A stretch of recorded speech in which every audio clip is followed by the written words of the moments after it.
Welcome to another episode of the Sports Sentiment. I am your host, Nick Urias, and we are back once again talking college football. It is week 5 of the college football season. Some non-conference games still on the horizon here. San Jose State and Stanford this weekend. We got a couple of those non-conference Mountain West games as well. But a massive college football slate that we're going to be talking about. We got Jonathan Canas, no stranger to the show. John, thanks for joining me. I mean, we got ourselves one heck of a slate this weekend. Probably the best slate of the year. Before we do kind of just nosedive into just the big picture top 25 games, because I know you got some opinions on those. I just kind of want to talk about, just the Mountain West, because I know you and I have, kind of yet to chat, at least on this platform, just about some of these teams throughout the first 4 weeks. So, I mean, first and foremost, let's start out out here in our neck of the woods, SJSU. I mean, they're 1-2 on the year. They escaped versus Idaho, 31-28. Didn't look pretty to start, but it looked like there were some adjustments made. And overall, I know it was probably one of those games where you probably want to win with margin, but some guys came in clutch down the stretch in that game. The guys that really needed it ultimately ended up making the plays, which I think was important, for those individuals and, just for Coach Ken. And I think just for, Coach Ken, throughout the entirety of last week was kind of like, hey, Walker Egan, Dennis Lynch, they've been getting a whole lot of slack from the fan base. And they end up, doing something in the fourth quarter late there to make some big plays there to ultimately get their first win of the season. Just overall, your takeaways from that Idaho game, because it wasn't perfect, but it's much better than a loss and you're 0-3, and we have way other headlines that we could be talking about if they don't win that game. Seriously, obviously glad they won and glad that Dennis Lynch got rid of that narrative. Just a 48-yard field goal, if I'm not mistaken, like 44. Just right nail in the coffin, dude. And I'm glad that he got it. I think Walker Egan is still working through some struggles. I wasn't necessarily too impressed by his performance in that game. I'm glad he got the last drive in. But what excited me most about it was just the fact that these guys were running the ball, man. And I'm not talking about just like Jabari Bates is crazy, like 87-yard touchdown, but like all these guys got more looks. There's finally more rushing attempts than passing attempts. And like, at least for SJSU side. And like, man, like I probably have to like actually look it up, but I feel like this is the first time like in the Kenya Mozzarella era that's actually happened. And maybe you can kind of credit Craig Stutzman to Weeks that. it's happened. Oh, okay, nice. But still, like, hey, this time it's actually resulted in a win, and maybe it was against an FCS school. But Idaho, we talked about it on Sports Weekly. These guys, top 10 in the FCS, they're no joke. Led by a head coach that's already was like what 3 or 4 game winning streak against FBS schools.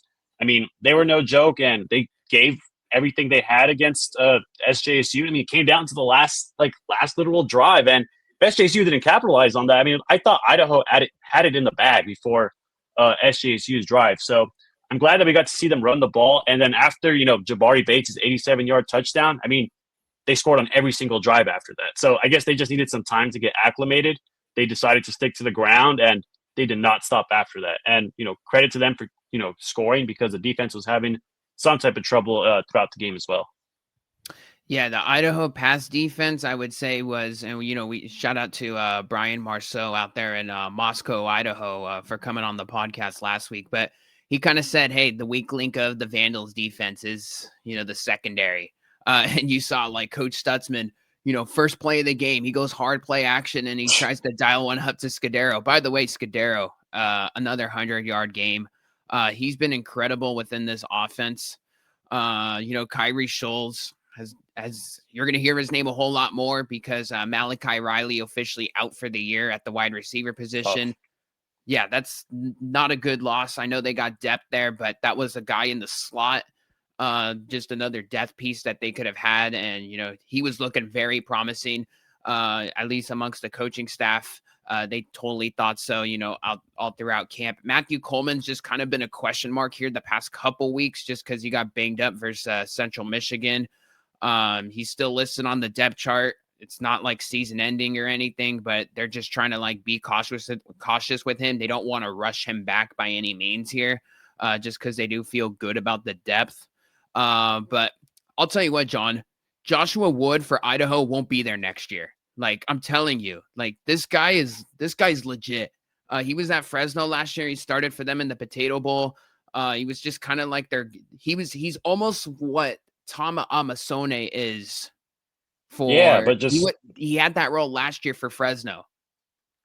yeah, and I guess it's just obviously a lot more experience under his belt, right? Which kind of just shows in this Idaho game. I mean, him and Art Williams were like what top 3 in the Big Sky in rushing yards, and he got to show it out in this game too. I mean, just shout out to both of them. Wood was in his bag. I mean, it was 14-0, the way Idaho started off. Wood was looking like, like the second coming of, like Walker Egam or Brown last year, all of a sudden having his own moment. I'm glad that the defense, kind of got adjusted, but shout out to Wood and Art Williams too, because I thought they did a great job just kind of, just grounding and pounding on the run game, making the front 4 and the front 7 just, a little confused in the first half. I'm glad that Odom kind of got adjusted to that in the second, but still, just shout out to these guys for coming out here. And Wood, I was very impressed by him. Dual threat quarterbacks annoy me so much, and he, in a good way, especially when they're playing against a team you cover or your favorite team. And Joshua Wood, man, he checks all those boxes. I'm with you there.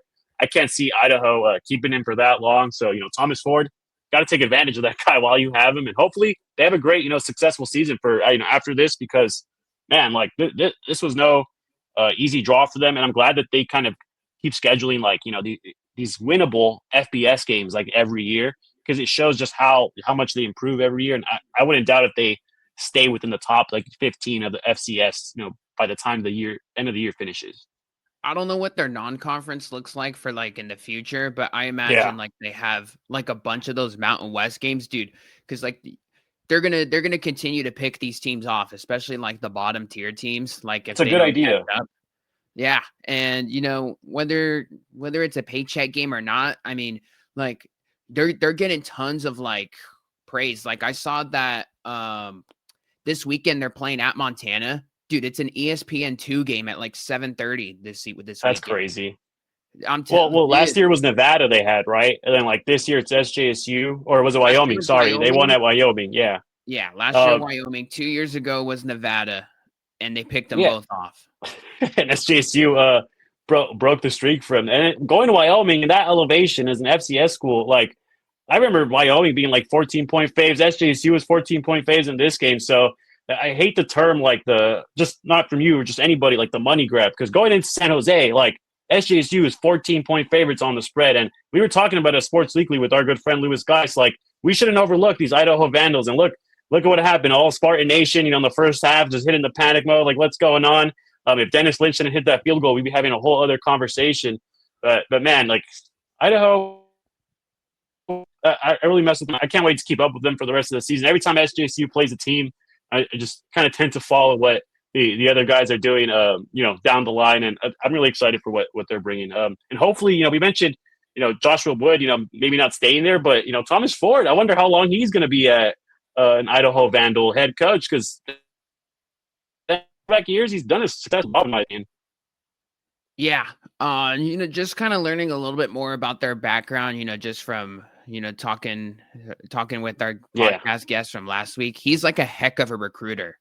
Like he was like, because this is like his second stint like in Idaho, because he went to Oregon State, and like he was a heck of a recruiter. Like when they got Joshua Wood, they're like, whoa, like when did this come out of nowhere? And they've kind of always recruited well. Like I think they had like Giovanni McCoy like years ago. Like they've gotten some quarterbacks that have like been around and like have had success, and they get poached, but like then you see like, oh wow, this guy was an Idaho Vandal a long time ago. So the state of the program there is definitely bright. And I'll tell you what, like you beat them by 3, like that's going to be one of those games. Like I know it's FCS, but like they're going to be in the FCS playoffs again with that roster. So Yeah.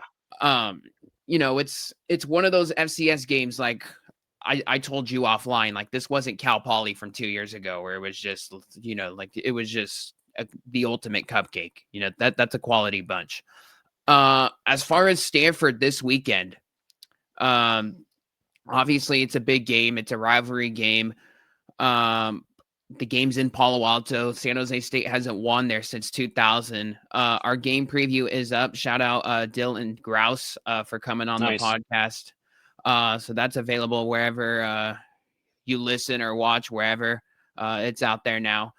So appreciate for him coming on. But for this game in particular, Stanford 1-3, 1-1 in ACC play. They got the one win versus Boston College.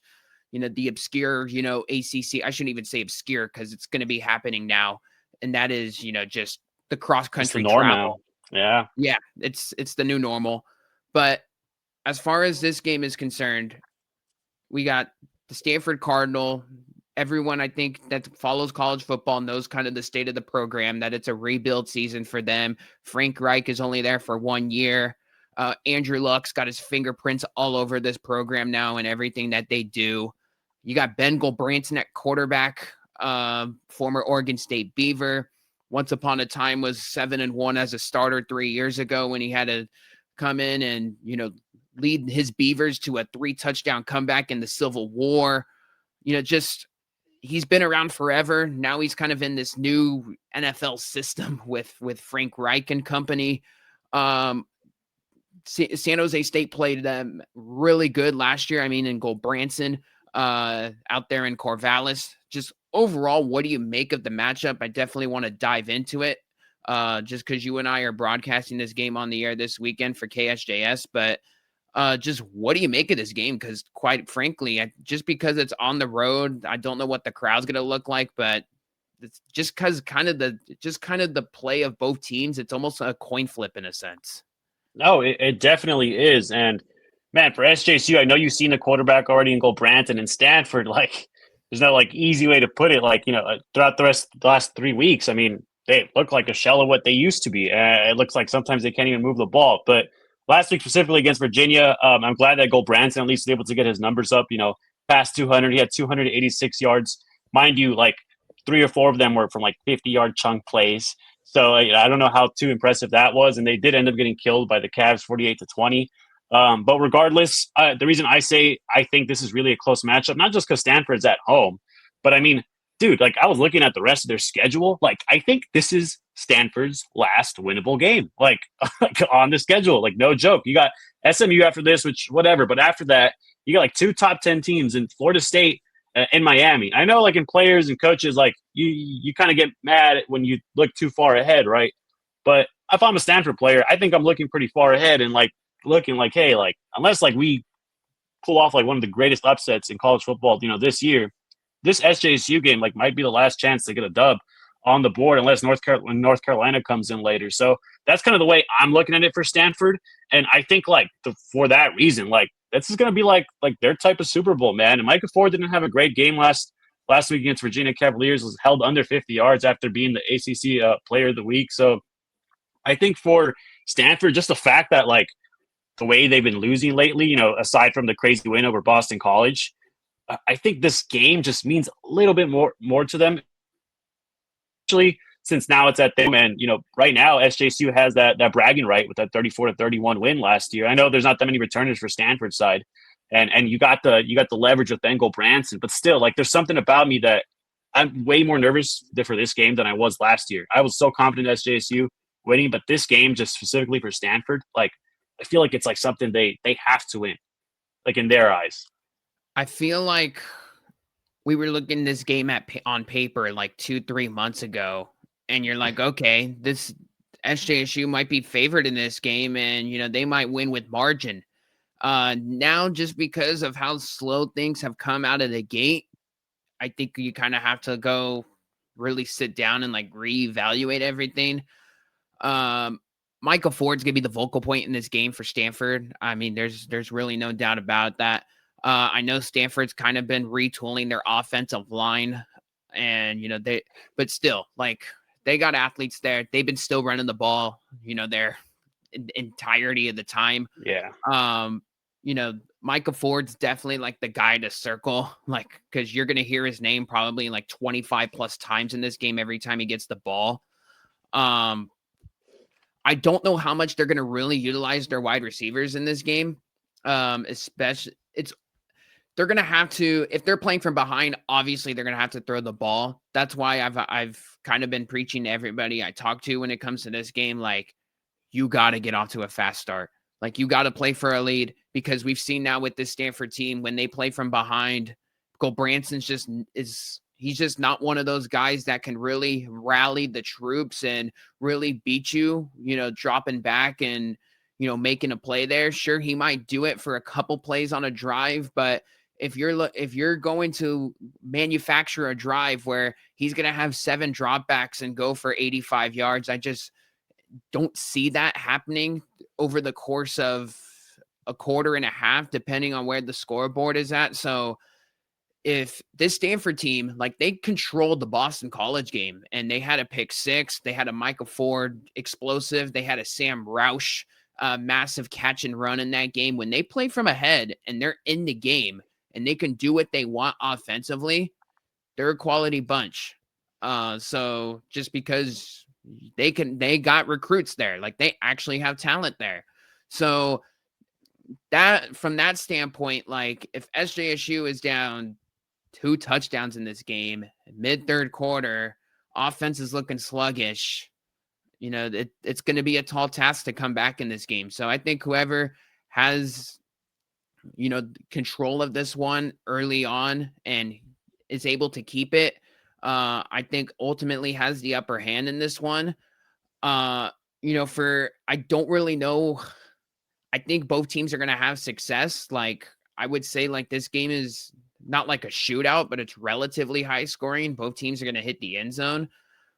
San Jose State, I think, is going to have, this will probably be one of their better passing games of the season. Like, I think they're going to be able to pass the ball here. I think it's going to all be dependent on what Stanford does defensively, of course. And by the way, we should mention this, and I didn't realize this until I heard Coach Stutzman talking about it during the presser, but defensive coordinator for Stanford now, Andy Thompson, former Sac State head coach from last year, who saw this SJSU team. So he's familiar with game planning for the spread and shred. Coach Stutz and Coach Ken know how to navigate the Andy Thompson defense because they've seen it before. And Coach Stutz has seen it on multiple different parts along the way in his career. But I just thought that was kind of like, whoa, that's a familiar name that we've seen before. Yeah, that's a cool little tidbit there. Yeah, with the week 1 of last year against Sac State, like 42-24 win, crazy game overall. Sac State put up a great challenge that first half. We were on that game too. So yeah, nice that they have Andy Thompson there, along with the Super Bowl winning offensive coordinator as your head coach. Not too many college football teams can say that. And just one thing, man, about their defense, like I think Walker Eget can obviously have more success than he's had in the past, but Stanford doesn't have no returners coming back, at least on the offensive side within the receivers. But that secondary, man, they got some returners who saw SJSU last year. And I wouldn't doubt that, Stutzman's going to challenge like he always does. I don't think he cares like who's in the secondary. He's always going to throw deep. But regardless, dude, like you got guys over here like Colin Wright, who's really good. Scotty Edwards was on the team last year. So like I'm a little nervous for when they decide to throw those 40, 50-yard passes.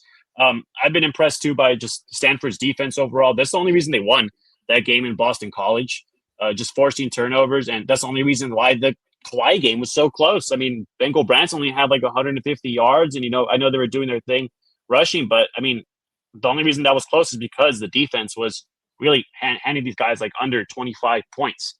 And that, that's led by that secondary as well as Rose, that linebacker. He's pretty good. So like I'm really impressed by these guys, at least on the defensive side of things. That's what kind of makes me nervous for SJSU to deal with. And on the flip side, the only way I can see Stanford really playing their game, I feel like you alluded to it, was just possession, and control. Bengal Branton's so good when he's just, quick passes and handing off the ball and just basically having the ball for like 7-8 minutes and killing time. If they can do that and score and just basically demoralize this SJSU defense, then they have a chance. But man, I'm still like not underestimating this Stanford defense. I think they'll catch some of us by surprise. Yeah, they got some playmakers. That secondary. Yeah, they got playmakers on this defense. you mentioned a couple guys like the Matt Rose at linebacker has been very good for them. Like Clay Patterson, like just a defensive lineman, like him in It's the like seventh interior has year, been dude. solid. Yeah, he's been around forever. They lost David Bailey to Texas Tech with that, multi-million-dollar Texas Tech roster, but David Bailey, he forced a fumble, defensive, didn't have the defensive touchdown, but he was the game record for it. And I don't want to say because David Bailey is going to be like a late first, early second round pick in the NFL draft this year. But if you're looking for like the guy, like, okay, who's been the guy that's replaced David Bailey? That's kind of like raised some eyebrows. Tavera Tafiti, 6'2", 240. Like that's the guy that, that's definitely like been a surprise for them in a sense. Like that's kind of came in and like, okay, there's a little, it's not David Bailey, but we're definitely producing on, with our edge rusher there. So that's a guy to keep an eye on. Their other guy on the other side, their Wilfredo Abar got injured versus Virginia. So I don't know if he returned. I was kind of all over the place during that 4:30 window last week because there was too many games on. But I would imagine he's questionable. He's listed on the depth chart, but it's got the or, which means who in the heck knows. We should mention that, it's a non-conference game. So like these teams don't really have to roll out injury reports. So I would imagine Stanford keeps things very tight to the vest in that regard. But I don't know. We're going to see what happens here. I mean, the thing with Gulbranson is when we look at those Oregon State teams years ago, and, we saw it last year because Oregon State was underwhelming. I think that's the proper word to use. They were underwhelming as a team last year. The expectations were higher. But the team that Gulbranson was on when they were like 18th in America, really good, like 3 years ago when he was 7-1 as a starter. He had Damian Martinez. He had like the A-, like A+ offensive line, right? Like he had like Silas Bolden, who ended up going to Texas. Like he had Anthony Gould, who's on the Indianapolis Colts. Like this guy had like B+ B wide receivers, like an A- tight end and Jack Velling, who's at Michigan State, the A+ O-line, the A+ running back. You don't have that at Stanford, with all due respect. And, you saw the drop off last year when him and Giovanni McCoy, of all guys, the revolving door at quarterback last year in the second half of the season for the Beavs. You just kind of saw like when Gulbranson was like, okay, like, hey, I don't have Silas Bolden. I all of a sudden have like the Taz Reddicks kid, still talented, but those guys are just not what they had before out there in Corvallis. Like Gulbranson's one of these guys. He just needs so much around him for him to be like that high level quarterback. And I know there's been a scheme adjustment and there's been some things on that end where, he's still trying to adjust on the fly to a whole lot of new personnel groupings that's going on here. But I think, for a guy that's got tons of experience, he's like a good guy to have in this certain situation for Stanford, but he's not like one of these guys. He's obviously not on NFL radar or anything. Like he's just kind of just one of these college quarterbacks that just needs to be around a perfect situation if you really want to get over the mountaintop with him. Yeah, like I would say, like just comparison, like a system quarterback, game manager type of guy when like the system is around you. And we saw that, 3 years ago, like in 2022, when he led a team, 7-1 with his Oregon State Beavers. And now the huge difference, in my opinion, is that offensive line. Like they be showing up for like their running backs and like Micah Ford, but they're giving up 10 sacks this year. And we know Ben Gulbranson that guy can't run if his life depends on it sometimes. He's a pocket quarterback. He's got to get rid of the ball fast. And I think that's an alarming just stat to me. And I don't know too much about the Stanford offensive line other than Prongos, like their LT, their starting left tackle. I know they've been kind of shuffling around the rest of them. So that's got to be something that Gulbranson is adjusting to, I'd imagine. And credit to Stanford, like it's not just him, right? It's like this guy got named the head coach like midsummer, and everybody's essentially been like adjusting on the fly. So it's kind of a trickle down effect. It's from the head coach Andy Thompson to Gulbranson. Like everyone is still trying to get accustomed with each other, and I think that's why like this game, like the fact that these guys, in my opinion, are like evenly matched on paper will help Stanford out a lot and just carrying that some momentum. And especially with the fact that, they've already played, ACC, matchups. And after this, they essentially have ACC. So I think it's like not necessarily scrimmage is a bad word for it, but just a way to see like who's going to be your playmakers when everything's down the line. During that Virginia game, we saw 200-yard receivers go off for them. And so, shout out to both of them for doing that, and Bryce Farrell and CJ Williams. Nick, last time anybody did that was against SJSU last year with Io Manners. Stanford, just before they play them, is coming here with that same stat. So, man, I don't know why. Each time I'm talking, like, I keep going towards, like, for some reason that Stanford has this momentum, even though SJSU is the one coming off the win. And it's for some reason, like, the schedule that I'm looking at ahead. Like, Bengal Branson here, I think, can stick to his game. And, on the flip side for, Derek Odom kind of already seen Bengal Branson's play. They've seen him at Oregon State already. Bengal Branson's seen Derek Odom as well. Like, he's seen, like, there's blitzes, like, all these packages they throw at him. And now he has a solid head coach in Frank Reich who can at least help him learn, and Andy Thompson as well, who's seen the systems of SJSU. And essentially, I think he can make this game competitive. I kind of see this game being like last year. Like, I think it'll come down to the final 2 possessions, last drive, and whoever has the ball, will essentially win the game. Hopefully that's SJSU, but man, like I for some reason, I've never been high on the Cardinal this year, and I won't be for the rest of this year. But for this game, I think they have that slight little edge over SJSU, and it starts with just go Branson being comfortable, getting the ball off, and making sure he doesn't eat any sacks, man, because I'm pretty sure this front four for SJSU is going to come in angry. Yeah. No Fofana was a guy that if you're a Pro Football Focus head, was definitely on the top of the list last week, at least as far as, the West Coast players out here. He was on the top of some lists I saw on Twitter. Just excited to see another Jalen Thomas game, right? This is all the Jalen's in the secondary, man. Dude, it's crazy between Jaws and Jalen Boehner and Jalen Thomas. Someone will have a nickname for them by the end of the year, but I don't know. Maybe we'll have it on the air this weekend. Just roll off the tongue. I'll be thinking about it. But yeah, just excited for another Jalen Thomas game because he's getting out there in space and they're kind of just throwing him out there. Tons of the Idaho game, man. Like I understand like they have the mobility at quarterback and stuff, so like you have to sell out to that. But man, like it's just some of the defensive breakdowns, like versus with this Derek Odom defense, like it's got to get corrected. Like the 3rd and 26, man, on just the wheel route that Idaho converted on. It was a miscommunication. Caleb Presley just totally misread it, and then he got chewed out by Coach Ken like immediately after, like, hey, that can't happen. So these guys got to be on the same page. You can't be asleep at the wheel, because the one guy we haven't talked about who could be a wild card in this game, Sam Roush, right? Because I think this guy's like NFL caliber player just because of his blocking. Like if you just circle, I think he wears number 86, but like if you just look at him, like on a lot of these like run blocking plays, he's moving people. So like Sam Roush, I think will be playing on Sundays.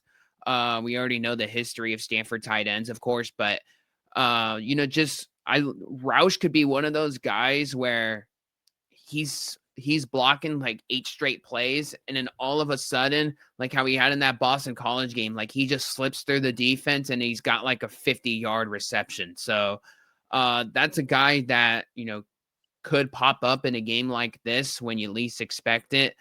I know he hasn't really done too much through the air this year, but it's just because it's not his fault, no, it's just because he is such a good run blocker.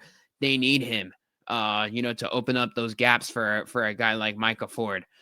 Anything else we got on this game before we transition into the Mountain West big picture? Just think, man, like Walker Egan, in my opinion, in this big game has to show out, especially at what I think I kind of said it already, just an impressive secondary for Stanford. I just haven't been impressed with his numbers.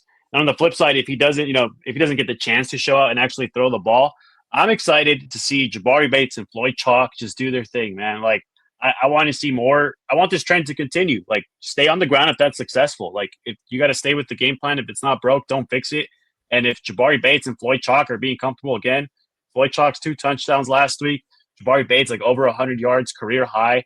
I'm excited. I hope they stick to this run game. And if not, I got to see like a game of the year type of game from Walker E, because he hasn't had like that standout game yet. I know he had that good drive, to get the win against Idaho, but this is it right here, the Santa Clara County rivalry. You're going to Palo Alto. I haven't won there since what you said, 2000. Like, you're 52-15 overall against these guys. Your school is, and you got the win last year. So, man, hopefully SJCU can pull it off. But like I said, Nick, for some reason, I just got in this specific game, I got a little bit more respect for Stanford than I did last year, and I think I'm giving them like a solid chance. I respect the line, and I think we're gonna be calling a great game here, man. Yeah, should be a good one out there in Palo Alto. Bill Welsh legacy game this weekend, 4:30, right in the meat of all of those crazy high-profile college football games this weekend. As far as the Mountain West is concerned, just overall, we kind of gotten a feel on some of these teams through 4 weeks. Obviously, conference play is kind of just a different, it's a different season. Yeah. That's when coaching really matters. There's tons of terrific coaches in the Mountain West. A bunch of guys that have been around the block, different stops, a lot of guys you respect. But I mean, I don't really know how you feel about the league. I would, first and foremost, I would say overall, been disappointing. Yeah, these non-conference games, to say the least. The American has such a significant edge on just the Mountain West right now. And the reason why I've mentioned the American, just because they've kind of been, during the preseason, it's like, okay, who's going to be the college football playoff G5 representative? Is it going to be the Mountain West? Is it going to be the American? That was kind of the conversation, right? Because a lot of people respected Tulane. Dude, Tulane is like the third best team in that conference, a fourth best team. That league is extremely deep, and there's some teams out there, like the North Texas team came out of nowhere. They're 4-0, and you're like, whoa, what's going on here? But I would say the Mountain West has been disappointing as a whole throughout this non-conference compared to what we were maybe looking at throughout. But I guess what stands out to you from certain teams within the league thus far? Couple of standouts, I guess. Boise State, that Air Force game, finally got to see the highlights on it. I've been impressed just by the Dylan Riley. It was the battle of the Dylans in the Air Force Boise State game. I'm glad that he went off. 5 touchdowns is insane, dude. For some reason, I was kind of expecting Maddox Madsen to have just a significant jump, especially in terms of his passing game, especially with the the guys that he has over there. Guys like Caples who can kind of catch the ball, and he has a bunch of playmakers. But I've just been impressed with the ground and pound that Boise State's going. And I think it's the obvious pick, but, 5 weeks in, I think Boise State's the best team overall. I know it's such a boring pick, man, but you got a bunch of returners. You got some of these guys who are kind of showing out. Air Force did a great job keeping up with these guys, but they have no defense whatsoever.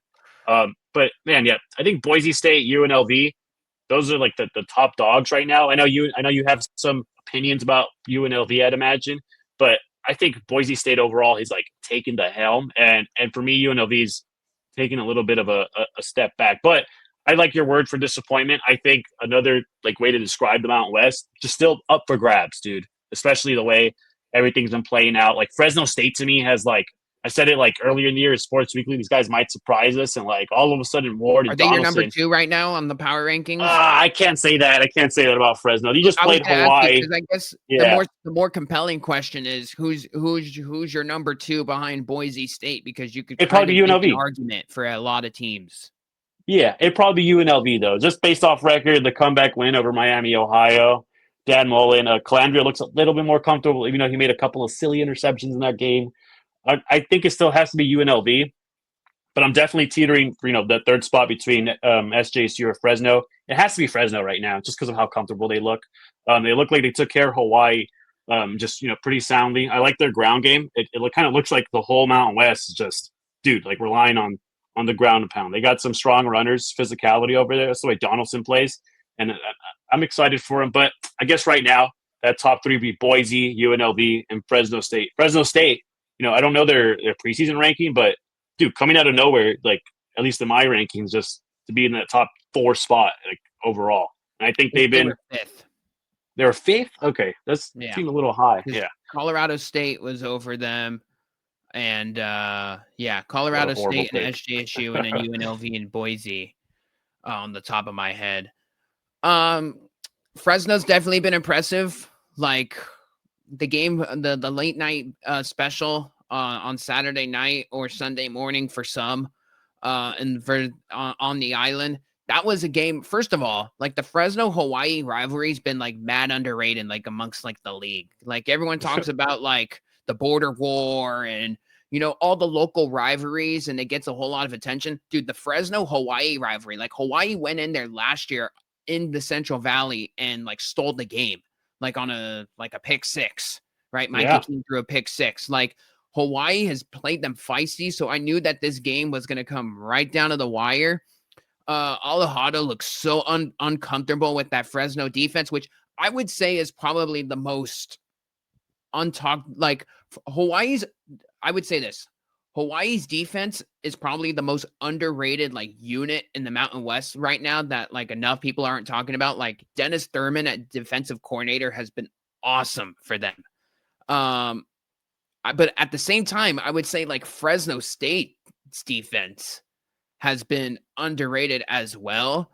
Like Nick DeBendetto was at like Northern Illinois. Like I know no one watches the MAC religiously, like just because like they get buried like in some of these games, but like dude, that Northern Illinois pass defense last year was really good, and like you're starting to see it. Like they got like they picked off Alejado 3 times, and I know a lot of people think highly of Alejado. Azilian Hamilton had an INT, Broch had an INT, Thunderbird had a pick six. So Fresno, and the thing with Fresno is like, and we knew what their identity was going to be coming into the year: ground and pound, let's rock and roll and pound the rock. They're having so much success with it. Like Warner, he doesn't even have to do anything in this offense, right? he threw for like 230 yards though. Yeah, and he's capable of that. And the whole thing with, and the thing was like they had the brutal matchup in week 0 versus Kansas, but it was one of those things like Kansas, like outside of like the opening drive in week 0, like they couldn't do anything. And then all of a sudden Warner's playing from behind, and they just EJ Warner, with the way that Fresno's built this year, doesn't have the wide receiver weaponry to like go toe to toe in a shootout like that. So the ground game, they're a run the damn ball team, Fresno, this year, and they're having a whole lot of success with it. So give them credit. I'm with you on the Air Force team. Like they're gonna score a jillion points, but man, that Pats defense, man, like just so many breakdowns versus Boise, and even Utah State the previous week. Like it was brutal. With all that being said, like Air Force, like they might come back on one of these teams this year, because man, like all of a sudden they got some passing QBs like that Josh Johnson, and especially Liam Zarka. That dude could sling it. Cade Harris had 177 yards in the Boise State loss. He's 4th in the Mountain West in receiving yards, or 3rd in the Mountain West in receiving yards. That kind of shocked me, kind of took me by surprise. And as far as UNLV is concerned, man, I'm very worried for that defense. Like, you can't be winning shootouts like this. And, I do think, like, okay, you got to play who's on your schedule, but I do think, like, the 4-0 is a little bit fraudulent in a sense. Like, they should have lost versus Miami last week. Miami had the fumble in the red zone, and then Calandria, to his credit, goes down and, takes him down the field for a game-winning field goal. But they should have lost that game. Miami didn't do too much on offense. They had like a bunch of weird stuff, like special teams touchdowns, pick sixes, you name it. So I'm a little skeptical on the UNLV team, because Paul Gunther's defense looks like a mess outside of Amaris Brown, who's got an interception in every game this year, it seems like. Even their special teams, man. Yeah, even their special teams is a mess. So, but they might just be in a shootout, the shootouts this year. And if Calandria can make enough plays with that Jaden Bradley kid, who's been awesome, I mean, that just might be the recipe to their success. But dude, I'm telling you, like when they hit the road, like when they go to Laramie, Wyoming, and it's cold as hell, like in the fall time, that's gonna be a game that they struggle in. Like Wyoming will be able to do whatever they want. So they're 4-0. but pump the brakes because there are some flaws to that team. And the Colorado State roster, Oh boy. this is getting late early. Like, I shouldn't say late early, but man, they're going through it right now. Fowler Nicolosi benched in the UTSA game. They bring in Jackson Brousseau. All of a sudden, he's starting this week for Washington State.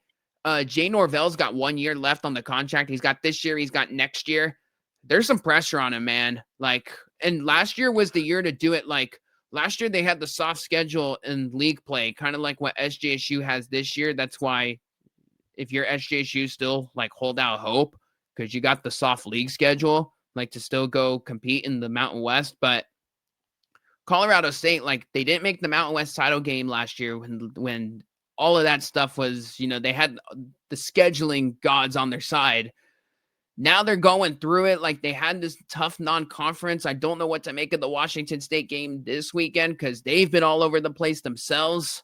Their defense versus UTSA was very good outside of a couple, busted coverages with that Robert Henry kid who's number 1 in the country in rushing yards for the Roadrunners this year in college football as a whole. But I don't know. I think they might, quite frankly, have an upgrade at quarterback this week just based on the recklessness and with Fowler Nicolosi. I would say recklessness, but they just can't move the ball with him when he's commanding this offense this year.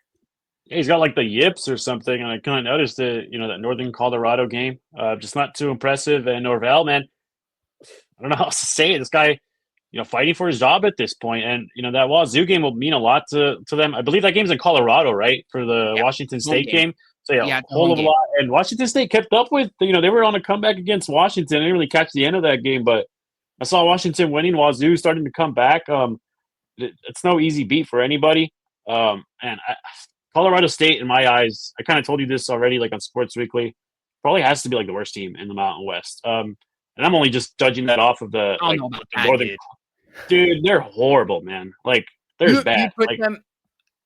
I would probably put Nevada. Wyoming could beat them, dude. You put who? Nevada. Nevada? Okay. They had a solid game that first half against Western Kentucky with Chubba Purdy. They were up like 10-3. Yeah, misleading final score in that game. I had a lot more hope for Nevada, just to be honest, coming into this year with I like their head coach in Coates. I don't know how to say his last name.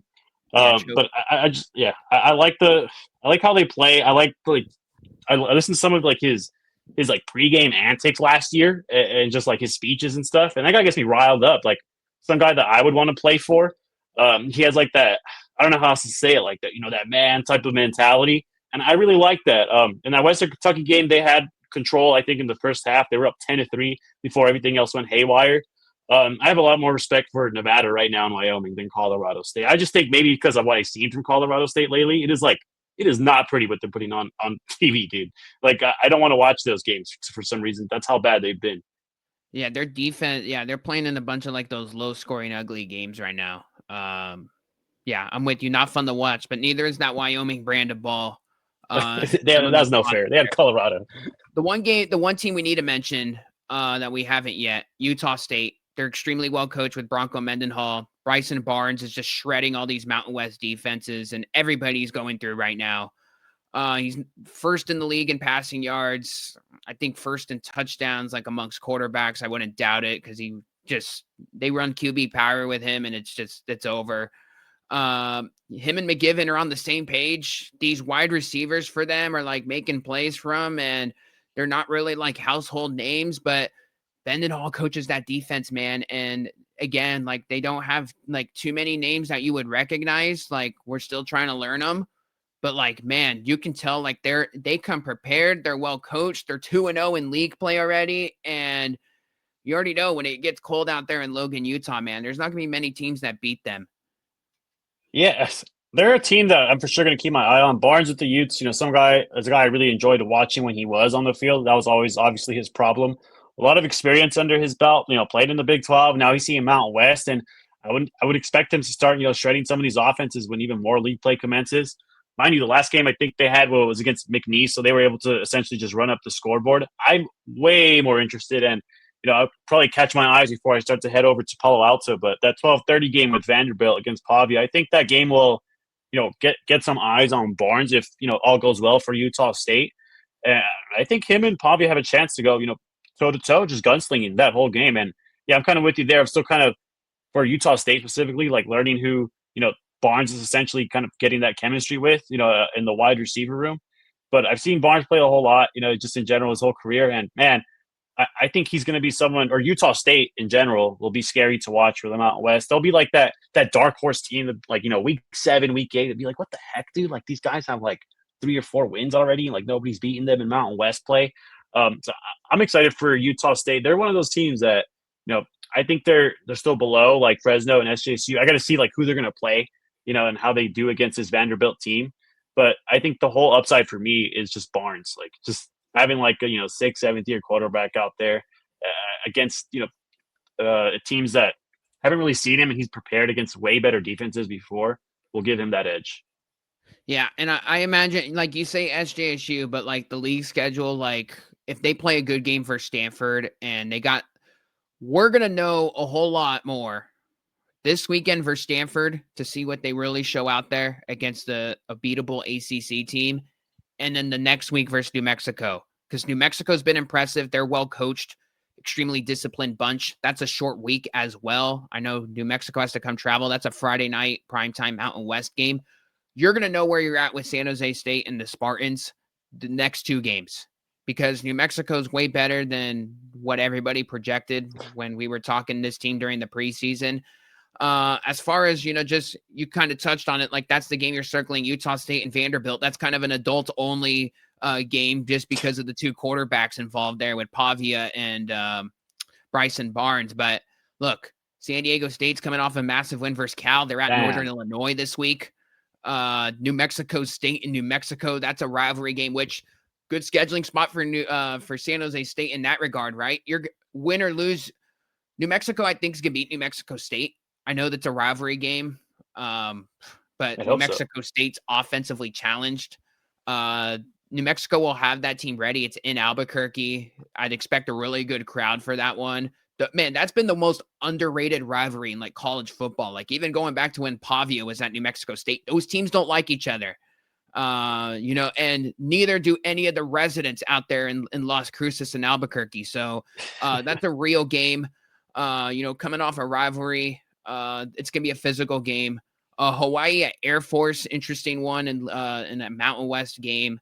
We kind of touched on Wazoo and Colorado State. That might be all over the place. And App State at Boise State. We should mention Boise State. So they're coming off the Air Force game. They host App State. Next week, they have Notre Dame. So I question, in a sense, and I know the Notre Dame team's far from what everyone projected, but that's a high-profile game. That's on the road. Like that, you beat Notre Dame, which, quite honestly, the way Notre Dame's defense looks like, Boise's be able to score on them. So I question, in a sense, like, is this the sleepy game for Boise where they just win by 10 points and get out of town? I know it's at home because they're going to be all eyes on this Notre Dame team in South Bend, and will be a national TV game. I'm interested in that sense, but if you want to go upset of the week in the Mountain West, I hate to say it, but I've seen this movie a jillion times, man. Like the Mountain West team going to the MAC school, weird stuff happens. I think Northern Illinois will be ready for the San Diego State team this year. This is kind of the sell high spot for San Diego State after shutting out Cal last week. Man, 34-0. No one was expecting that, huh? Especially from that Cal quarterback who's been impressing everybody. Man, I don't know. I haven't watched Northern Illinois. I don't know what to make of them, at least not since last year when they beat Notre Dame.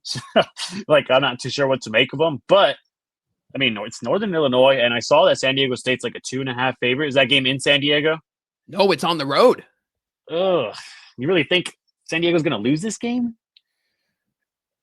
Dude, this would be like the UNLV Miami game last week. It'll just be much more low scoring, and everyone will be like, "Hey, where's the Aztecs offense this week?" And like that Northern Illinois team, like that defense, they've always had a stingy defense, man. I know their defensive coordinator left, but they've always been feisty. Like, dude, this thing's gonna be like 20-17 any way you slice it. It'll be a really close, ugly, low scoring game with a whole lot of people not there in DeKalb, Illinois. Kind of like brushed off San Diego State last week on our show on Sports Weekly. So if they were to get this win following the Cal win, would that like just make them be on your radar again as far as Mountain West play goes, or are you just going to slow your roll on that one for now? I'm slowing the roll until I see him in league play. Yeah. All right. Yeah, the Cal win is huge to me though. Like I 34-0, dude. Good, but I still don't know what to make of their offense. I feel it. As far as the nationally profile games, before we close out the pod, obviously you got Bama and Georgia, Oregon at Penn State. You got Brent Brennan's Arizona Wildcats, who are 3-0 at Iowa State. Iowa State coming off a bye. You got Ohio State, Washington, LSU, Ole Miss. That's a fun one. You got this TCU Arizona State game. TCU's mad underrated in that Big 12 conference, I feel like. But the game that I'm circling for Friday night, as far as a game to watch Friday night, Florida State, Virginia. Florida State first true road game. Outside of the Alabama game, they've played nobody. Virginia looked impressive, not only last week for Stanford, but against everybody they've played thus far. Charlottesville, Virginia is going to be on fire Friday night. Wouldn't it be shocking? That's in Virginia. Seminoles. That's in Virginia? Wow. Yeah. All right. Chandler Morris, dude, had 380 yards against that Stanford defense. So hopefully he goes off. Where'd that guy come from, man? North Texas. Okay. Wow. Okay. That explains a lot, actually. But yeah, dude, that was a crazy game. Yeah, I was watching the Stanford game for the most part. I was very impressed by that dude. I was like, where is this guy coming from? Hopefully they were able to pull up that win. Florida State, number 8 right now. And, right after that, I believe they're going to have Stanford. So not looking any more prettier for Stanford after this SJSU in the next 3 weeks. What games are you going to have on your radar over the course of the weekend? Honestly, the ones I'm like looking forward to are just like the top, 10, 15 matches, like especially the Oregon State, Penn State game. I'm just all eyes on that. I feel like Penn State can muster that out. You said it's going to be the whiteout game for them. Franklin needs to win, and Allen needs to win. All these guys do. I'm really high on Penn State just overall, just this year, and I think this is the game to kind of prove it. They haven't been necessarily playing their best game overall, especially against like these lower teams that they have been accustomed to just drilling. This is the game that I think that they can show out like who they still are and that they're still the same team they were last year. And on top of that, everybody's excited to see the Bama Georgia game. I think Georgia's like miles better than Bama for some reason. I think Bama's in trouble this year, like in general. They got to figure some stuff out. I do like their quarterback and Ty, but regardless, dude, Stockton I think will have his his breakout like Georgia game-defining game here against Bama. And sorry for the Bama fans, but I think it's going to be the dark ages soon for these guys, and I'm excited for it. I'm tired of seeing the big teams and like the Yankees, the Bamas, the Dodgers, all these teams win. Like I'm all for it. So I'm pulling for Georgia over here. Smart needs a redemption year after losing Beck. I'm still salty over that. So I'm excited for Georgia. I do have Georgia and Penn State winning both of those games against their respective foes, and yeah, I know they're both at home, but still. How about Notre Dame and Arkansas? First to 45 wins, huh? I don't know, man. That's going to be a shootout. Sure, yeah. The Arkansas, man, they really disappointed against Memphis last week. They had a 2-touchdown lead. Quarterback, Taylor Green, for former Boise State quarterback, was looking like, he was just mad comfortable. I don't know what happened. It more so like the defense collapsed, in my opinion, than Green not playing up to his standards. I mean, Brandon Lewis was able to come back, use his legs. I was so disappointed with Arkansas after that game. But regardless, I don't think they'll be able to keep up with this offense, man. Like, I don't know if they have the tools to actually like make this a game. But yeah, that's my opinion on Arkansas. Fair enough. No, dude, it's very interesting now because like with the NIL portals era, right? You got the heavyweights and you got the usual suspects and stuff, but it's not like the Alabamas and Clemsons and Ohio States can just have all this pipeline of talent anymore. Yeah, because like it's like, hey, I'm the third string corner and I'm a 5-star at Georgia or Alabama and I'm not playing anymore. I'm gonna go start for some other Big Ten team like Indiana or something. right? Yeah. and it's crazy because it's leveled the playing field so much. And that's why I don't think you're going to see these teams go undefeated anymore. It's totally changing the profile now. Like, you're going to have all of these teams now that are going to lose 1 to 2 games. Before we close things out, John Mateer injured. That just completely derails. I don't know if you saw the news, but I didn't know that. He got injured, dude. He's out against Auburn. He's going to be out for 3 weeks. He's got whatever. But here's my deal. He's going to miss the Red River game versus Texas. I don't even think they need him for Red River versus Texas, dude. Is that's a whole controversial opinion, but I don't know if Manning is even ready for that. It would have been cool to see him and Mateer go, one-on-one, and that was gonna, for me right now, is at this point, like Mateer is like on top for the Heisman, up until that point. So that's so disappointing. I was all eyes on that Auburn game. That sucks to hear, but 3 weeks, no big deal, dude. You're Oklahoma. You still got the guy. Like, I love how he plays, dude. I did not think he would like transition, from freaking Wazoo to Oklahoma so seamlessly, but he has, and I think he's taken over the SEC, earned a lot of respect. I can't wait till he comes back. One more thing, man. I think LSU will beat Ole Miss. I only have to say that because I've been an Ole Miss supporter. Guy. Yeah, I know. I've been an Ole Miss supporter for a long time. I don't like Simmons that much. I don't know why. I'm not too impressed with their whole offense. And I know the game it's in Mississippi, if I'm not mistaken, but yeah, LSU has just way more talent all around. Like, they're not. This isn't the Lane Kiffin of old Simmons kid, though. Huh? No. They're going with the Trinidad Chambliss kid from Ferris State. Good, because that guy he's not that experienced right now, man. Yeah. I haven't seen him play, but the Simmons kid I was watching all year, and he just, he doesn't look comfortable. He doesn't look ready. Not that he's bad. He just doesn't look ready for that offense with Lane Kiffin. Yeah, he doesn't look ready. He sat behind Jackson Dart last year, right? So he obviously didn't get any playing time. Meanwhile, they brought Chambliss, and he was dominating all this Division II talent with Ferris State. If you're not familiar with Ferris State, they're one of the top Division II schools in America. But he was their starting quarterback there, and he was legitimately tearing it up. And it's crazy. You could go find talent deep in the watering hole. I know Ferris State's not too deep out there, but they got national TV games once in every good while. But that's just, you could just tell. I'm a big eye test guy. I want to watch the games, and I want to see just the comfortability of it.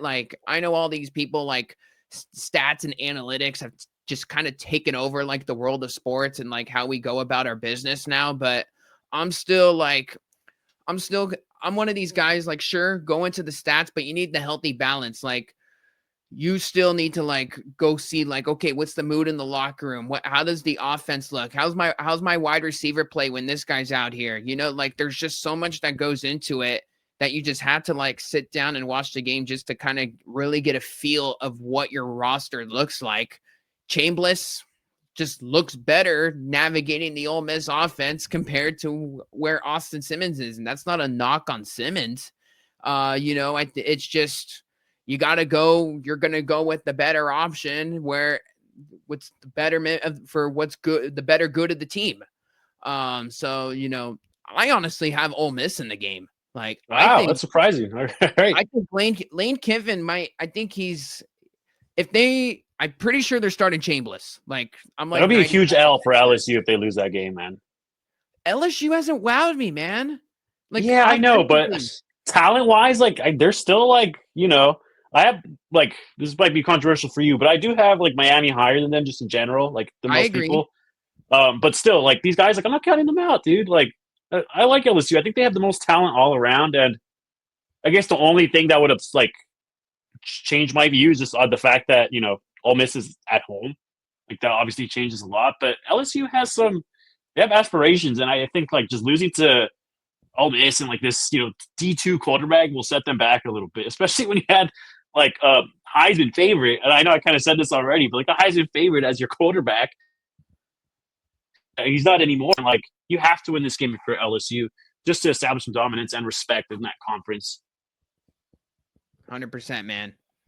All right, you and I could talk all day. We could break down all these games, but I know you got places to be. I got things to do myself. We'll obviously we'll see each other this weekend in Palo Alto. I'll be seeing you in our KSGS studios on Thursday. Thanks for coming on the pod, man. Of course, man. Anytime. Can't wait for Saturday. Yes, sir. Once again, I am your host, Nick Urias, and be sure to subscribe wherever you get your podcasts.